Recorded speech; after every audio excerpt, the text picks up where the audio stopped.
as well as Mr. Henry C. Alcantara, District Engineer, Mr. Bryce Erickson D. Hernandez, Assistant District Engineer, Mr. Ernesto C. Galang, Chief Planning and Design, DPWH Bulacan 1st District. Number 4, JPD Mendoza, Position Chief Construction Section. Number 5, John Michael E. Ramos, Position Project Engineer. Number 6, Ms. Irene D.C. Ontinco, Position Engineer 1. Mr. Joshua Blitz S. Rojas, Position Engineer 1. Mr. Bernardo P. Villaferte, Position Engineer 1. And Mr. Ermir S. Villanueva, the owner of Top Notch Construction. I'd like to introduce to you our two detailed lawyers from the OSG, Attorney Richard Garbel Filasol and Attorney Ryan Patrick Tumagos. They are our new volunteers and detailed from the OSG. At this point, may I just say that our budget process is going on smoothly and it should be approved in the regular course of government business.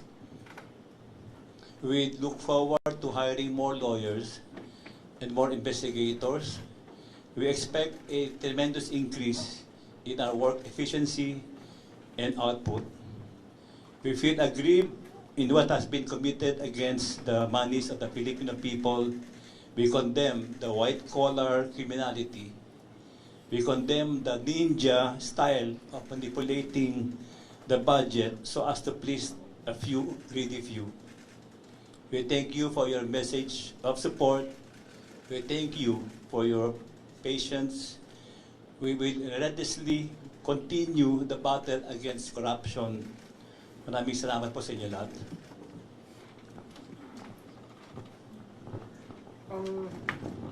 Ang involved dito ng mga law, Section 3, Republic Act 3019 or Anti-Graphic Corrupt Practices Act, Article 217 of the Revised Penal Code, malversation of public funds or property, Article 171 and 172 of the Revised Penal Code, falsification of documents, whether by public officials or private individuals.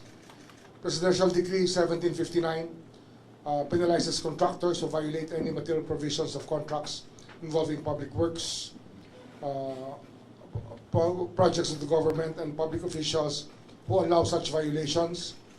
The Republic Act 9184 of Government Procurement Reform Act, and the Republic Act 6713 or Code of Conduct and Ethical Standards for Public Officials and Employees. So yun po yung mga crimes involved in these cases that were, these referrals that were given to us today. So, okay? Question, pwede po. Yes. Sir, ano na po yung magiging proseso po nito? Kasi I understand, Justice, sinabi niyo po kanina na this will be for evaluation. You're just recommending this to the Ombudsman. Ano po, sir, yung magiging action po ng Ombudsman? We will go into fact-finding immediately because these are referrals and they may need more documents to be able for us to be able to file cases for preliminary investigation, because you have to inform the accused of their rights and you have to have the proper allegations drawn in to the mix. So it will undergo PI later on, but we will have fact-finding first to be able to complete whatever may be needed to make sure that we have the cases worth filing in court. Justice, okay lang po ba, sir? Bakit po tayo, sir, nag-recommend ngayon for evaluation and investigation? Unlike po yung nauna po na diretso na po tayo sa PI sana. Most of our language is the same for further fact-finding or for further evaluation. It's just a matter of semantics, I think. Yes. That's all. Justice, pang-ilan na po ito na pinail po ng ICI dito sa Office of the Ombudsman? Simula po nung mag-umpisa po yung trabaho po ng ICI? I think we have 3 referrals. Yes. 3 occasions of referrals. Yes. But we will be filing more and more in the next weeks and next month. We'll be filing more of these. Yes.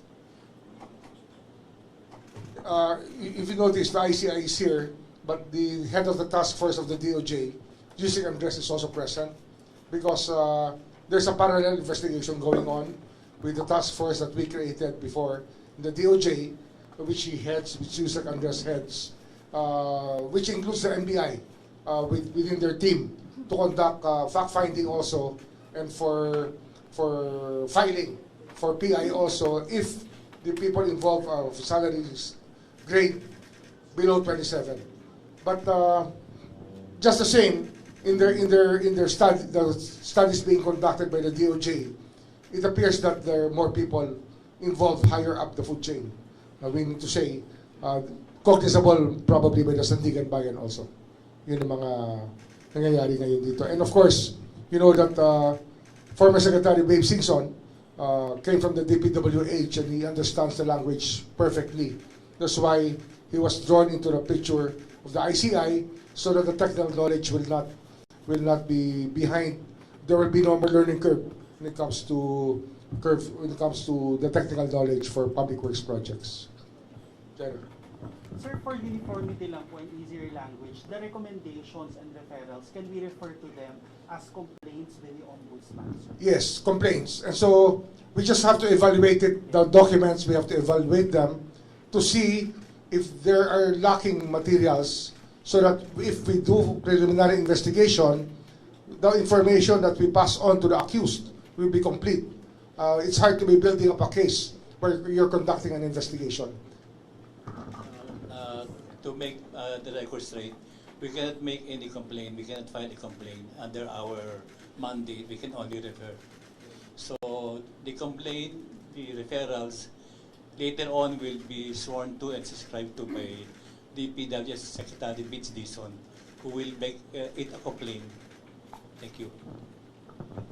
Ombudsman, dun po sa unang naging dalawa na referral po ng ICI, ano na po yung status po ng unang dalawa na na-file?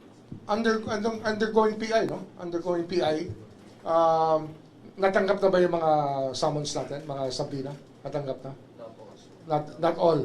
Pero marami na tayong, may mga nagpa-file na counter affidavits. Yeah, so yun lang, bubuin lang natin yun. Make sure that the rights are always respected. Yun naman, due process lagi ang ating sinusundan dito. We cannot rush to judgment.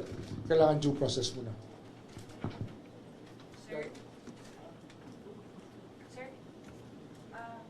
Kasi yung recent cases lang, recent precedent comes to mind, PDAF cases. Tapos yung PDAF kasi sir, di ba, talagang ang accountable officer dun sa fund, yung congressman or senador. Kasi allocation mo yon in your position as a member of the Senate and a member of the House of Representatives. Kaso lang, by experience din sir, covering the Sandigan Bayan also and alongside the Ombudsman, laging nagiging ruling, hindi nakakasuhan or naa-acquit yung member of the House and member of the Senate dun sa PDAF cases kasi yung actions daw nila recommendatory lang, usually ganon, recommendatory lang, walang direct link, even though yung fund na yun ay allocation yun for their office. This, sa flood control kasi sir, wala na yung ganong wala na yung ganong premise eh. Hindi na talaga yung fund naka-allocate dun sa DPWH, hindi sa mga members of legislature. Parang, do you think mas mahirap i-prove yung liability nitong mga members of Congress, yung mga politiko sa flood control as compared dun sa PDAF na talagang office at allocation yun ng office mo eh, or not necessarily. Kasi itong fund nito, I understand, sa DPWH po ito nakalaga ka. Hindi dun sa opisina ng mga members. Well, yung PDAF kasi, allocated yan to each congressman as a fund that they can use to fund different pet projects supposedly. I remember I was a congressman before. Ang concentration namin sa district ko was scholarships and medical assistance. No NGOs, nothing like that. Lahat scholarship, diretso sa PUP or Cavite State University at that time, or diretso sa sa medical assistance sa mga ospital. Ang nangyari kasi dyan sa PDAF cases, they brought it to the different NGOs which supposedly implemented the projects. How the Sandigan Bayan was able to appreciate the facts is beyond me, because I was not part of the trials. I haven't read their decisions except for one or two decisions. And we're going to, this is why we're calling the attention of, we called the attention already of Senior Associate Justice Leone, so that we can have a dialogue to make sure that everybody's on the same page when it comes to treating cases. Di ba? Kasi nga, ang kalahati ng judicial system, sa kanila eh. Di ba? Justice system natin. Hindi naman kami lang eh. Kasama ang korte. Kaya dapat, on the same page kami kung saan kami nagagaling. Yun naman, I will not cast judgment on anybody. Sa akin lang, we just have to belong to the same page. We have to be on the same page when we start trying these cases. Di ba? Kasi ano yan eh. The evidence that we present here will be the same evidence they will appreciate. And the witnesses we will present in court will be the same witnesses that will be part of the decision. So the dialogue just has to happen so that we're on the same page. I think that medyo klaro na yun, di ba? Sir, mas mahirap ba i-prosecute now? Given na yung fund ay nasa DPWH? Actually, may madaling i-prosecute dito, but actually, hindi mahirap po. Parang pareho lang eh, kasi yung PDAF cases are ghost projects din yan eh. They went to NGOs, supposedly with beneficiaries who were fake beneficiaries. Di ba? So nawala yung pera, where it went, it was never explained. Pwede mo mawala ang pera ng ganun-ganun lang kung walang kukuha. Yun lang naman ang tanong dito, di ba? And I think the narrations of the DPWH people, Henry Alcantara, Bryce Hernandez, are more or less complete and very vivid. We saw the pictures on the table, the money on the table. I think 300 billion yung nasa picture na yun, eh, no? Yung ba nawawala na lang ng parang bula yun, para walang managot. Yun lang naman yun eh. I think that we just need a dialogue with them. So I think that on Thursday, Senior Associate Justice Lonen will be with the Sandigan Bayan, and we will be talking to them also. Both, maybe separately, Saj Lonen and the Sandigan Bayan Justices. Kakausapin din namin. Sir, follow up lang po doon. Sir, gaano katibay na po yung mga ebidensyang inihawak natin o hinahanap pa po natin? Kasi puro testimonial po, most of it. Nababack up naman po ba ito ng mga dokumento, iba pa pong evidence? Alam nyo, AMLA is not always, will not always tell you the story. Kasi we're a cash economy. Di ba? So, we will have to follow a cash trail somehow. And we intend to pursue that. Ombudsman, considering po yung mga evidences and witnesses, kailan may timeline po kayo kung kailan talaga makakasuhan ng Ombudsman itong mga sangkot dito sa mga flood control projects sa Sandigan Bayan? Anong stage tayo ng PI sa We're already receiving counter affidavit. counter affidavit? We're already receiving the counter affidavits. So, let's say we receive the counter affidavits within this week. Within this week, next week we can already have a resolution.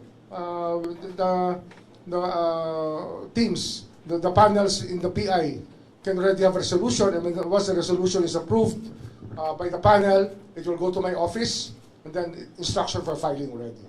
So hopefully, kung ngayon ay November 4, by November 11, baka meron na kami na file sa korte.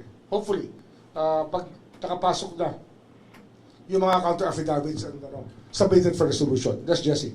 How about for the DOJ task force? Yeah. The DOJ task On the Yeah. part of the Department of Justice and NBI Investigation Task Force, we have already filed 5 cases for preliminary investigation. And the first hearing date is on November 10. So we expect the counter affidavits to be submitted on that day, and most of them have been served already. So in addition, the approach we're taking is not only with respect to the DPWH officials involved in the misuse of funds, the additional investigation we're doing, together with the help of many whistleblowers, named and unnamed, are the proponents and how they actually receive kickbacks. So this is how different this is from the PDAF, because we're not limiting our investigation to the misuse of funds, but those who benefited from this illegal use of funds. So the kickbacks aspect would point to proponents that could possibly be lawmakers, senators, and congressmen. Would you like you could elaborate po na yun, na nakita po kayo punuan in this project? I think I had a discussion earlier with former Secretary Singson and Justice Reyes, and it's some of it can be attributed to gross inexcusable negligence, if I'm not mistaken. Being the Secretary of Public Works, it was his job to make sure that things happen properly. I think that's one of the recommendations, is really to charge them with gross inexcusable negligence. The same case that will be filing against, probably under study now, the Speaker of the House, former Speaker of the House, Martin Romualdez. Sir, can you elaborate yung kay Speaker Martin Romualdez? Ano na po yung proseso natin? Ano na po yung hawak natin kung meron man na evidence? Hindi kasi when we look at the Saldico cases, in the whole pattern that happened, it was really Saldico working with some senators that came up with a final version of the budget. And the plan was laid out there. If fingers do not point to the Speaker, former Speaker, as the leader of the House, he was responsible for the appointment of Saldico. Although Saldico was elected on the floor, everybody knows that it was the Speaker's choice. That's why we have to hold him accountable for that. It's a novel theory. I know we're crossing the boundary of normal legal theory, but we have to stretch it a bit. Kasi nga, the whole government machinery and the Filipino people suffered damages due to the acts of Saldico. And if there's nothing criminal about it, then it's negligence at least. We have to go there. We have to go we have to tread that path already. That nothing is excusable here. At the least, negligence should be charged against those who were responsible for their offices. Ano yan leadership principle yan The buck stops with you. Sir, meron ba tayong mga ipapatawag na mga tao na involved dun sa investigation naman po of, yun nga po, Speaker Romualdez, BB Saldico, yung mga staff niya, paano po ba natin nakikita yun? Well, we're trying to locate Gutesa if he's going to go back to testify, but we don't know yet. We're looking at all the narrations as a whole. All the narrations from the beginning of the Senate trials that led to these revelations. All of them will be used in putting up the theory of gross excusable negligence. Kasi nga, you're the leader of one house, and the other house is led by Senator Chisa Escudero as Senate President. And they were able to come up with that budget, which included insertions, and which included diversions of money from what was supposed to be to what became. So that is, if it's not criminal, then it must be negligence. It must be one of them. It cannot be completely. Nobody can be completely blameless for that. Sir, Senator Chisa Escudero, paano na po yung investigation sa kanya? Ongoing, we have statements leading of a money trail leading to him, narrations of fact that are there already. But of course, we want to buttress it with other evidence, which we're looking to right now. Ano nga pag wala ka makitang AMLA trail, then you have to follow a cash trail, and we will find it.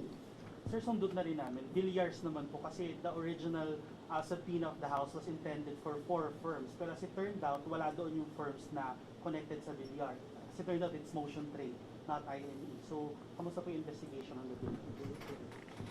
Let's face it, there has been a lot of connivance. Congress, DPWH, even the agencies that were supposed to monitor the fund movements. No?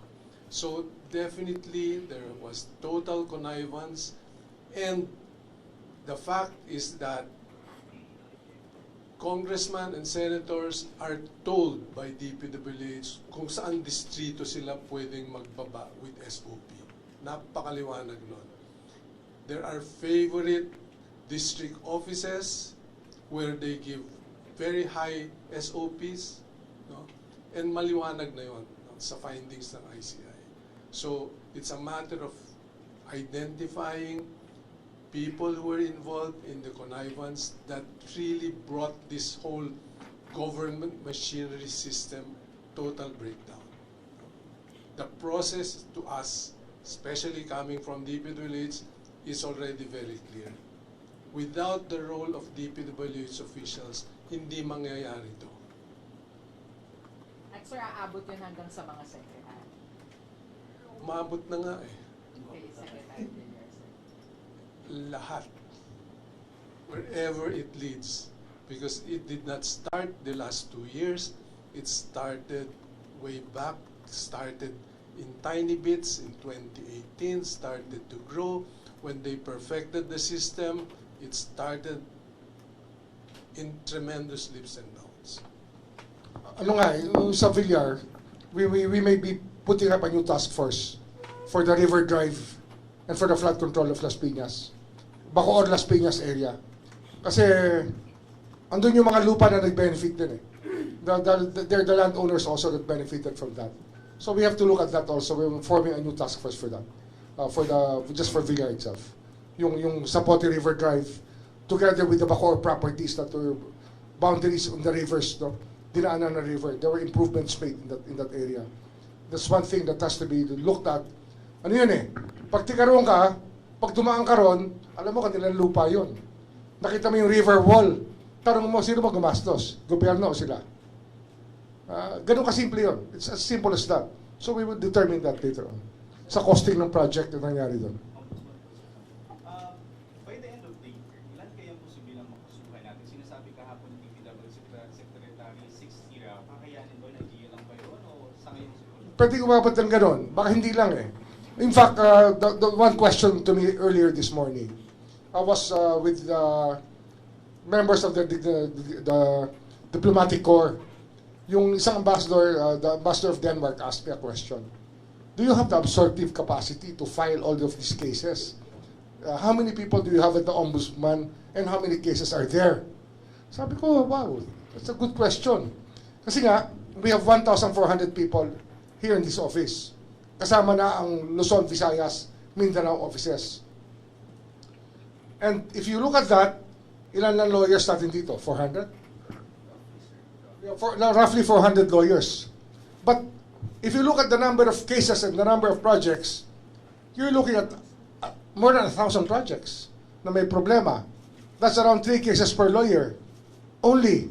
Pero if you look at it, the volume involved and the court time involved, that's a lot of cases. Pero I think we will manage. And if you look at the staffing pattern of the Office of the Ombudsman, we can accommodate more lawyers here. And a lot of people are applying right now. We're evaluating them already. Kaya yung tanong na, will we be able to deal with this deluge of cases? I think we will. And ang kailangan lang dito, kaya nga kailangan ng dialogue with the Supreme Court and the Sandigan Bayan, is that they should be prepared to adjust their time schedules. Na we might be start trying cases morning and afternoon pagdating ng panahon. So much different from what life is right now. No, halos walang kaso, konting-kaunti ang kaso sa Sandigan Bayan. We expect a deluge of cases. Well into 2026, marami pa ifa-file dyan. Kasi ang dami naman nagre-report pa. I received text messages, pinapa-investigate ko. And some of them turn out to be positive, like Binyan, Laguna. May nag-text lang sa akin. So, pinadetermine ko sa fact finder, sa mga tao namin, meron. May problema din. So, we're talking about a lot of cases here. A deluge of cases will happen. Meron ba tayong mga priority line ba natin yung matataas na opisyal o yung doon muna tayo sa mga As they come eh. Pero siyempre, yung matataas na opisyal, these were the high-profile cases. They will receive more attention. You will notice it more than the other cases, but actually they're all of the same significance. But the higher your position, the bigger your responsibility. Kaya, tiis na lang. Kung pag ikaw yung mataas sa gobyerno, ikaw ang nakasuhan, tiis ka. Kasi hiningi mo yung trabaho, ngayon, managot ka sa trabaho. Di ba? Panagutan mo yun. Sir, yung sa task force lang on the vineyards, question lang, why do you need a separate task force for the... Kasi ano yan eh, it's a complete analysis that you need sa pagdating doon. Kasi yung River Drive alone is a multi-billion peso project or projects na nangyari. That's the River Drive spanning from Bacoor to Muntinlupa yan eh, passing through Las Piñas. Mahaba yan. That's around 11 kilometers, yung road. And then, yung perimeter niyan will be Villar properties ang marami. North and south of it. North and south boundaries from Muntinlupa to Bacoor. Mayroon talaga. Kaya, kailangan talaga pag-aralan ng specialized group yan. That are dedicated. I think that it should be something that it should have been done a long time ago. Pero priority yan. Sir, do you expect them to cooperate? I mean, the Villas, kasi considering na, of course, hindi sila masyadong... I think they need to. It's not a matter of them wanting to, but they will have to cooperate. Dada.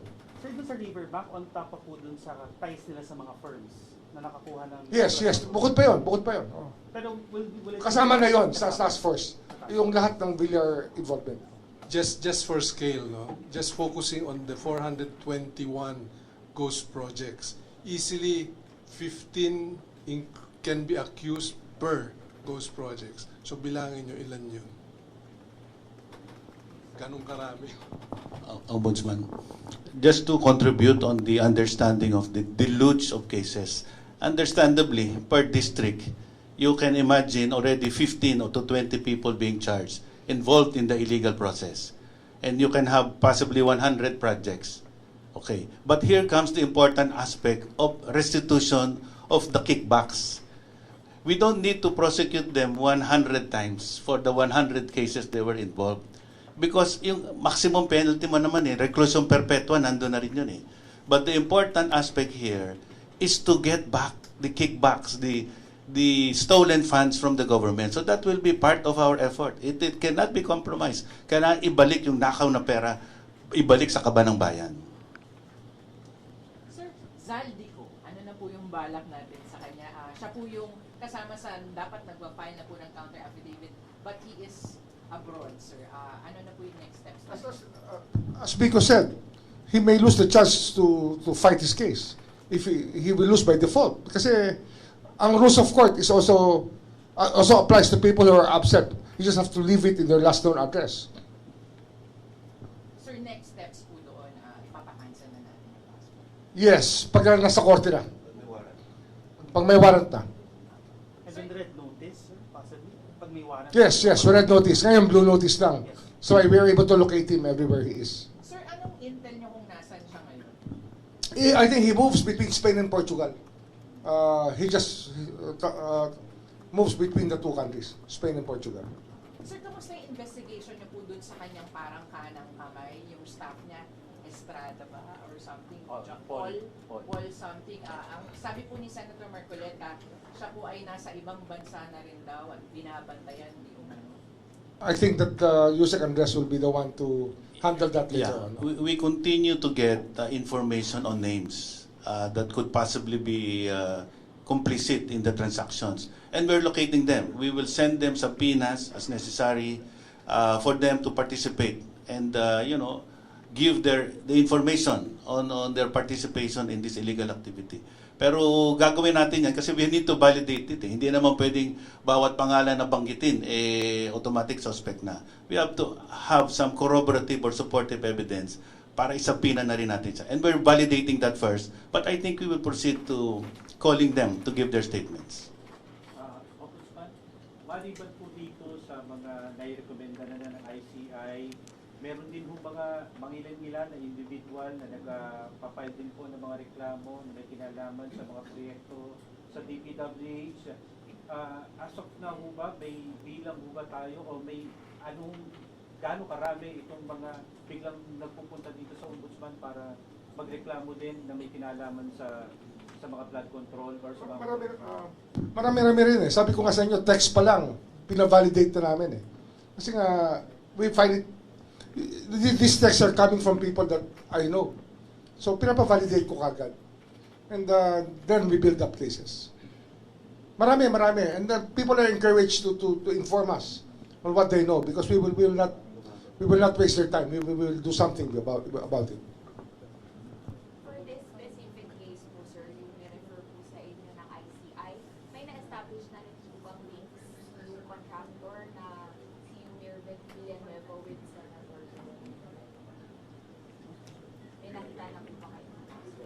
No links have been Sir, sorry. no links have been established between this with Senator Villanueva. None yet. Yes, we are still validating, and we're hoping that there are more people who will be whistleblowers and give us the right information. The life of these cases depend on whistleblowers because the money is cash. So kailangan ng whistleblower. Other than that, it's difficult to connect. Unjustly or without due process, you cannot connect without due process. You cannot say that you presume that this man is there. So we have been evaluating all of this. Pero yun po ba yung path na or yung direction na tinitingnan natin posibleng may link kaya? Everything is possible because this is a crime, no? And a criminal has many ways to commit a crime. But you have to understand the meaning of the word mastermind. He is a mastermind, he's a genius. So we're fighting against a syndicated genius of criminals. Thank you. We'll accommodate one more question. Okay, one more. Yes, sir. Sir, as of now, sir, sa Visayas po, pag-Pilipino, it's death. Tapos, marami na rin po tayo makitang flood. Sir, what is our assurance lang po na hindi na tayo nakatutok dito sa Luzon area? Focus po rin sa Visayas area ng event. Flood and terrorist. Well, the investigation will be regardless of geographical area. Kahit saan pa nangyari yung krimen yan eh. We just have to be able to investigate it properly. And I think that the executive department has been moving and is equipped to deal with the flooding happening right now in the Visayas. And if you look at it, it's really this flood control. I don't know why it became a major program of the DPWH from 2016 ba yan?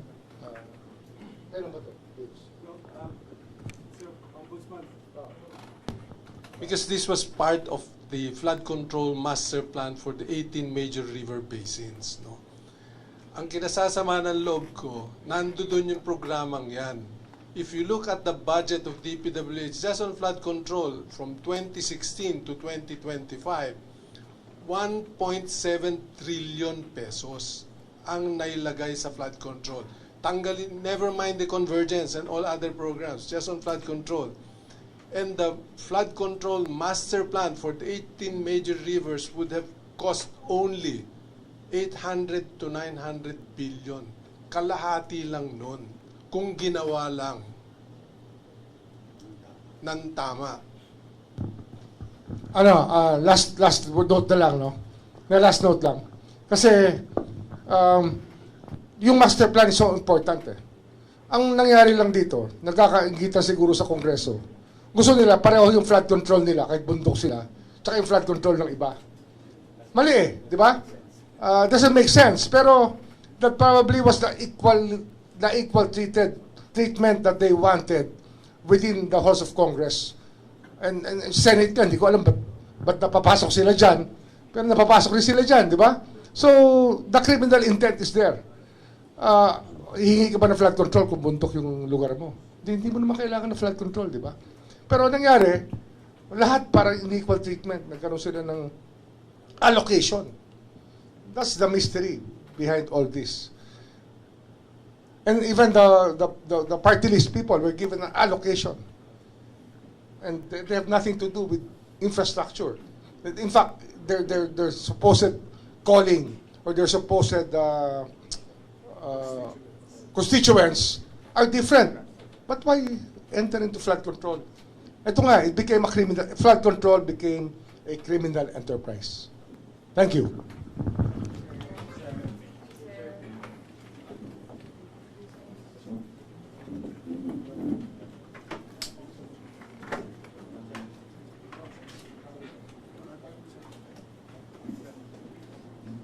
Thank you. See you tomorrow. Yusek Jessie, huwag ka munang umalis. Yusek Jessie. Yusek Jessie.